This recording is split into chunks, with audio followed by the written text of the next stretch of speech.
के एसपी ब्रजेश शर्मा का कहना है कि 2 बदमाशों को गिरफ्तार किया गया। हमने कार्रवाई की और विशेष टीमों को गठित किया। कुछ संदिग्धों को गिरफ्तार किया गया है। कुछ हथियार भी बरामद किए गए हैं।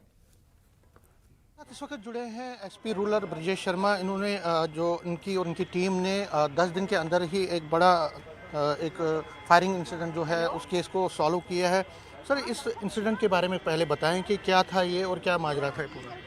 देखिए, 2 और 3 की इंटरवीनिंग नाइट को एक फायरिंग इंसिडेंट जो है निक्की तबी एरिया में होता है।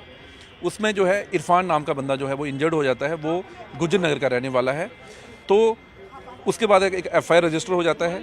एफआईआर रजिस्टर होने के बाद इसमें तफ्तीश जो है वो रवां की जाती है। दौरान तफ्तीश जो है हमें एक लीड मिलती है और लीड में हमें ब्लैक क्रेटा का जिक्र होता है। तो एक दिन 10 तारीख को हम लोग जो है नाका लगाया होता है। टी चौक है हमारा 4th ब्रिज पे। तो वहाँ पे हम 2 सस्पेक्ट्स को एप्रीहेंड करते हैं। उनकी जो है सर्च लाई जाती है। उससे हमें चिट्टा जैसी चीज़ें जो है दोनों की पोजीशन से जो हमें मिलती हैं। तो इन दोनों को जो है एनडीपीएस एक्ट में बुक कर लिया जाता है। फिर एनडीपीएस एक्ट में जब इनको बुक करते हैं तो इनके बाद इनकी इंटेरोगेशन चलती है। इंटेरोगेशन जब चलती है तो ये लोग कन्फेस करते हैं कि उस तारीख को जो फायरिंग इंसिडेंट हुआ है इन दोनों ने उसको सरअंजाम दिया हुआ है।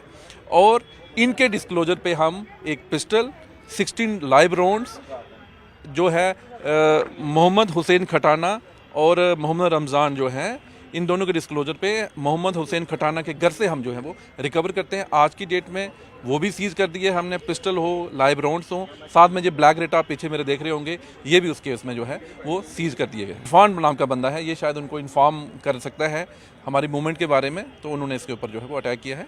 साथ साथ में आपने देखा होगा कि हम अवेयरनेस प्रोग्राम जो है वो काफ़ी करते आ रहे हैं। ये तो पुलिस के लेवल पे काम हो रहा है। मैं चाहता हूँ कि जो सोशल ऑर्गेनाइजेशन है, एनजीओज़ हैं, रिलीजियस ऑर्गेनाइजेशन हैं, मीडिया है, पेरेंट्स हैं, स्कूल्स के स्टाफ, टीचर्स हैं, हम सब लोग को एक पेज पे आने की ज़रूरत है। और जो हमारे लिए एक नई चैलेंज जम्मू सिटी के बीच में बनी है, जब हम सब लोग इकट्ठे होंगे तो जम्मू के बीच में से और पूरे जेके ड्यूटी से हम जो है ड्रग्स की वबा को जो है दूर करने में सक्सेस। कैमरामैन चांद के साथ मैं समीर भट्ट, न्यूज़ 18 जम्मू। और चलिए आगे बढ़ते